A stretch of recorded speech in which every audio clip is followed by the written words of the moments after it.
Cuando uno analiza la historia de Chile en la época de la democracia clásica, entre 1932 y 1973, efectivamente uno ve que en la etapa final, entre 1959 y 1973, hay una era que puede ser denominada de las revoluciones, y está marcada por el triunfo de la Revolución Cubana, que evidentemente es un asunto externo a Chile, pero que tiene un enorme impacto en América Latina, y específicamente en nuestro país. El presidente Allende, siendo senador de la República, viajaba prácticamente cada año a Cuba, se reunía con Fidel Castro, con Ernesto Che Guevara. El poeta Pablo Neruda escribió Canción de Gesta, dedicado a los revolucionarios cubanos de Sierra Maestra, y la verdad es que hubo un impacto muy grande en diversos sentidos. Revista Mensaje en 1962 dice: la revolución llegó ya a América Latina y es necesario plantearse el problema en términos de fondo. Entonces lo que uno podría decir es que ¿qué distingue a la era de las revoluciones? Primero, la necesidad de cambios estructurales, o sea, ya no se aceptan reformas o cambios pequeños, sino que los cambios tienen que ser drásticos del orden social existente. Obviamente puede haber diferencias en la forma de llevarlo a cabo, pero tiene que ser cambios drásticos. En segundo lugar, hay una mayor politización de la sociedad, y eso conduce a una consecuencia práctica con el paso del tiempo, que es la polarización de la política. Después se acepta la vía violenta para llegar al poder. Esto no es inmediato, pero si uno ve la fundación del MIR en 1965 o las declaraciones de Chillán del Partido Socialista, aceptan la violencia revolucionaria como inevitable, como legítima para llegar al poder. Y eso es un cambio de paradigma muy grande en una democracia que se suponía excepcional en el concepto latinoamericano por su estabilidad, por la alternancia en el poder, por su capacidad de desarrollarse, de crecer en el cuerpo electoral, por la pluralidad de partidos y otro tipo de virtudes. Y por último, uno podría mencionar que los proyectos políticos más relevantes y exitosos en esa década son también revolucionarios. Primero en 1964 con Eduardo Frei Montalva, la Revolución en Libertad, y luego la Revolución Socialista con empanada y vino tinto, como se le llamó, liderada por Salvador Allende y la Unidad Popular.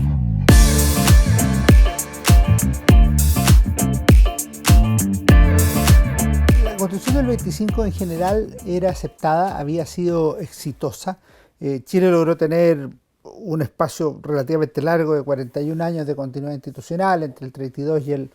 73, con 8 presidentes elegidos de acuerdo a la Constitución y las leyes: Arturo Alessandri Palma, Pedro Aguirre Cerda, Juan Antonio Ríos, Gabriel González Videla, Carlos Ibáñez del Campo, Jorge Alessandri, luego Eduardo Frei Montalva y finalmente Salvador Allende. Había renovación habitual de Cámara de Diputados y Senado, se incorporó la mujer con derecho a voto. Por primera vez lo hicieron en 1952, creció el cuerpo electoral de manera impresionante, 300.000 votantes en 1932, cerca de 3 millones en 1970, es decir, es una democracia que funciona, pero tenía algunos ripios, algunas debilidades. Una de ellas, que se daba en los gobiernos de doble minoría, es que en general cuando asumía un gobierno, particularmente del 46 en adelante, asumían con una minoría electoral. ¿Cómo se podía esto? Pues la Constitución establecía 2 mecanismos de elección de presidente de la República: con mayoría absoluta de los votos válidamente emitidos, o si nadie lo obtenía, el Congreso Pleno elegía entre las 2 primeras mayorías relativas.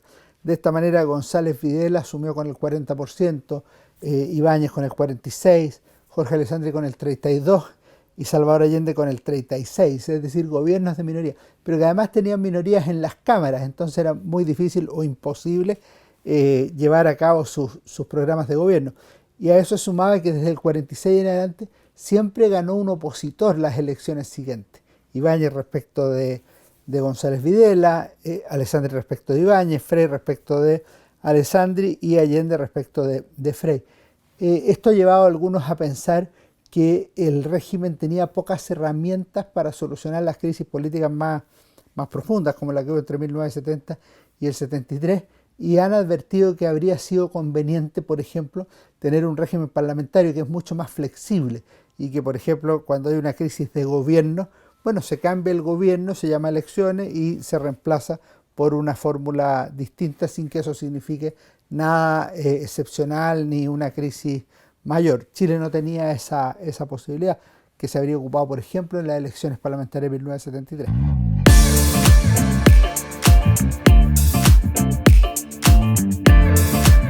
Lo que que quería la Unidad Popular era sustituir el régimen económico, el régimen capitalista, y establecer el socialismo, el régimen político, y dar vida a un nuevo sistema, por ejemplo con Cámara Única del Pueblo y no con un sistema bicameral, y también cambiar la Constitución, ¿no?, que la daban por fenecida o por no ser apta para los tiempos, y crear una Constitución que abriera el paso hacia la construcción del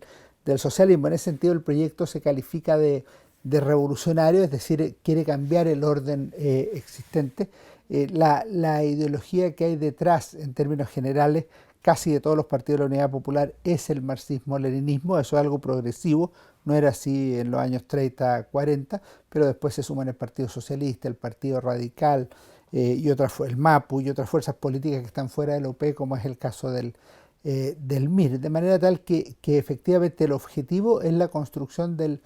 socialismo. No todos tienen claro a dónde se apunta, pero algunos advierten que ese proceso va a ser irreversible y que se va a avanzar hacia un modelo distinto a lo que se llama la democracia burguesa o dictadura de la burguesía, o sea, el sistema que hay que reemplazar por uno que sea más aceptable y que en ese sentido dentro de la comunidad internacional sea entendido como los que están en el mundo no occidental, sino los que están en los socialismos reales, aunque la fórmula exacta nunca se definió.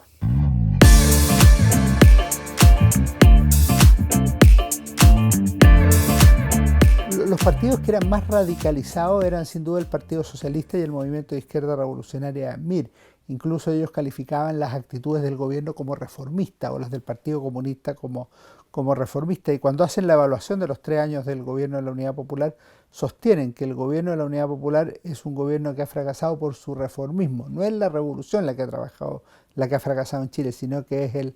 reformismo. Lo dijo Miguel Enríquez en junio del 73, cuando sostuvo que se acababa el tiempo de las ilusiones reformistas de la Unidad Popular, de la Revolución sin costo social, y que era necesario entender que las leyes de hierro de la lucha de clase habían terminado por imponerse. Es que las historias son muy distintas. Lo que hace el Partido Socialista es que vive un proceso que se llama la renovación socialista, y que tiene que ver más bien con la socialdemocracia o los socialismos occidentales. El Partido Comunista, en cambio, su plana mayor se va a la Unión Soviética y no solo quedan atrapados en esa plataforma de observación de la realidad internacional y particularmente chilena, sino que además en la práctica entienden que una de las cosas que había fallado a la Unidad Popular era la política militar, y eso los lleva a crear el Frente Patriótico Manuel Rodríguez para poner fin a la dictadura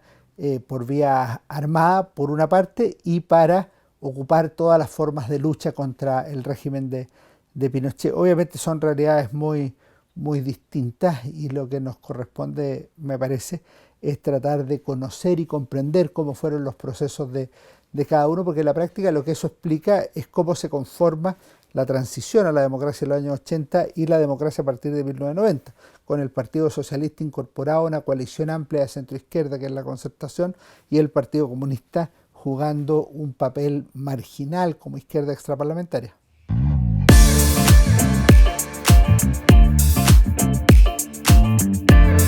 A mí me parece que hay 2 proyectos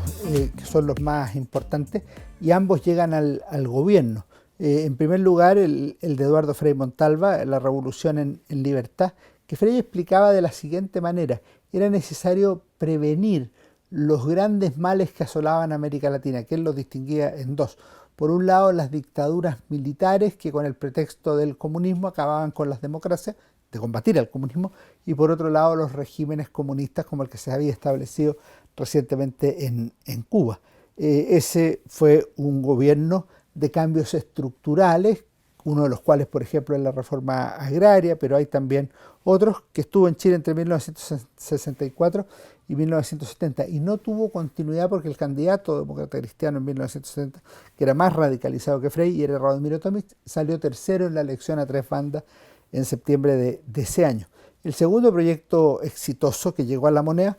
fue la Unidad Popular. La Unidad Popular sostenía que lo que había hecho Frei no era una revolución, sino que le llamaba receta reformista y desarrollista, que asumió el gobierno de Frei y la Alianza para el Progreso, y que no habían cambiado nada importante. Por eso la única revolución o la única fórmula de cambio real en Chile era el proyecto que ofrecía la Unidad Popular, así lo dice en la introducción al programa de gobierno de la UPI. Y este fue el segundo proceso que se llamó Vía Chilena al Socialismo. Lo explicó el presidente Allende en muchas ocasiones, pero hay dos que me parecen particularmente relevantes. El discurso del 5 de noviembre de 1970, cuando recién asumió el mando de la nación, y en segundo lugar, el 21 de mayo de 1971, en su primer discurso ante el Congreso Pleno, en la rendición de la cuenta anual. Allende imaginaba para Chile una vía legal, pacífica de transición al socialismo, a diferencia de lo que había ocurrido en los países de Europa del Este, o en China, o en Cuba, donde la violencia o la fuerza habían ocupado un lugar fundamental. Pero el problema es que planteaba una condición que era muy relevante, que no se daba en la realidad chilena, que era que para llevar a cabo eso, citando a Engels, se requería uno, que la mayoría de la sociedad estuviera de acuerdo con el proceso revolucionario sin vía armada. Y en segundo lugar, que la mayoría del cuerpo representativo tuviera la misma idea. Ninguna de las dos condiciones se daba en Chile entre 1970 y 1973.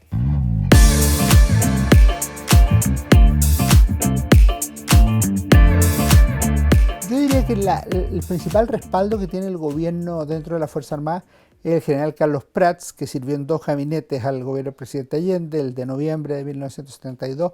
y el de agosto de 1973, conocido como Gabinete de Seguridad Nacional. Para entonces, agosto de 1973, ya se encontraba funcionando lo que se conoce como el Comité de los 15, que era un grupo de 5 generales de la FACH, 5 generales de ejército y 5 almirantes, que en un principio están repensando qué hacer con la crisis chilena y le plantean ideas incluso al gobierno del presidente Salvador Allende, sin éxito,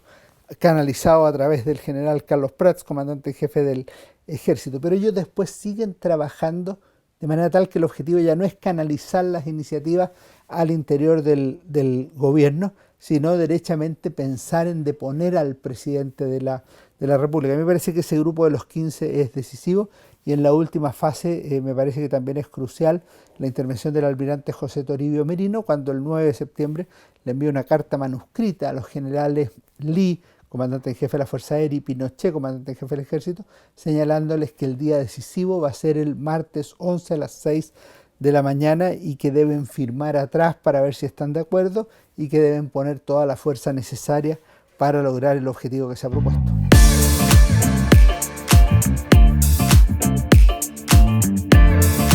La democracia cristiana y la Unidad Popular, o la democracia cristiana y el Partido Socialista y Comunista, siempre fueron rivales. Los principales adversarios que tuvo la ADC fueron el comunismo y el socialismo y las organizaciones que dependían de ello entre 1964 y 1970. La Unidad Popular tuvo dos grandes adversarios políticos, que fue el Partido Nacional y el Partido Demócrata Cristiano, siendo el decisivo el Partido Demócrata Cristiano, porque con sus votos concurrió para que Allende pudiera llegar a la moneda, y con sus votos también concurrió en acusaciones constitucionales contra ministros de Estado del presidente Salvador Allende, o en la famosa acusación que se conoce como declaración de la Cámara de Diputados sobre el grave quebrantamiento del orden constitucional y legal de la República, el 22 de agosto de 1973. De manera que tenemos aquí posiciones antinómicas muy claras de la democracia cristiana y del Partido Comunista y del Partido Socialista. Tienen diferencias ideológicas de fondo, tienen diferencias de origen y también tienen diferencias de finalidad. La democracia cristiana siempre se planteó como un partido democrático occidental, lo más común y corriente posible. En cambio, el Partido Socialista, como decíamos, adhirió a la vía violenta como inevitable y legítima para llegar al gobierno en su declaración de Chillán del año 67, y en la izquierda chilena había sectores que rechazaban el uso de la violencia y otros que lo validaban como necesario o coyunturalmente como el momento histórico que había llegado. Por último, me parece necesario refrescar que en el marco de la Guerra Fría, la democracia cristiana, el gobierno y la campaña de Eduardo Frei Montalva recibieron un particular apoyo de los Estados Unidos. En parte, la Alianza para el Progreso tuvo su mayor aplicación precisamente en Chile, en tanto la Unidad Popular recibió el apoyo de Cuba y la Unión Soviética, por ejemplo, y evidentemente tenía como uno de sus principales adversarios precisamente a la gran potencia del norte.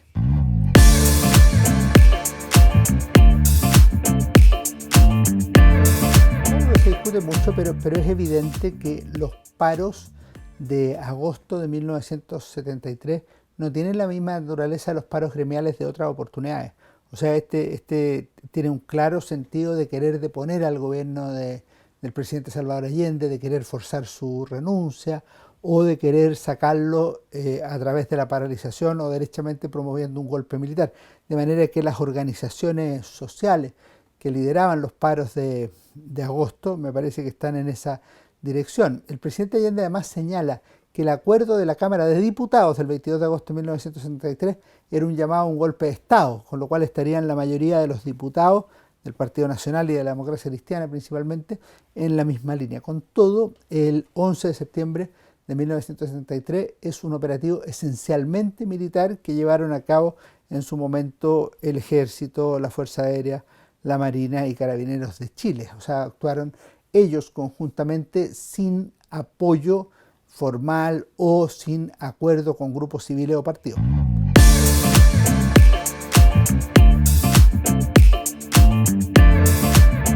Los partidos políticos no estaban al tanto del golpe militar o del pronunciamiento o intervención militar. Ellos se enteran la noche anterior o el mismo 11 de septiembre y no tienen una participación propiamente tal. Lo que ocurre es que después, obviamente, cada uno hace sus respectivas declaraciones para apoyar, para comprender los hechos del 11 de septiembre, para condenar el derrocamiento del presidente constitucional Salvador Allende. Lo hace un grupo minoritario de la Democracia Cristiana, conocido como el Grupo de los 13, y después algunos colaboran a título personal, porque el gobierno de las Fuerzas Armadas no acepta la participación de los partidos políticos, a título personal con el gobierno del general Pinochet.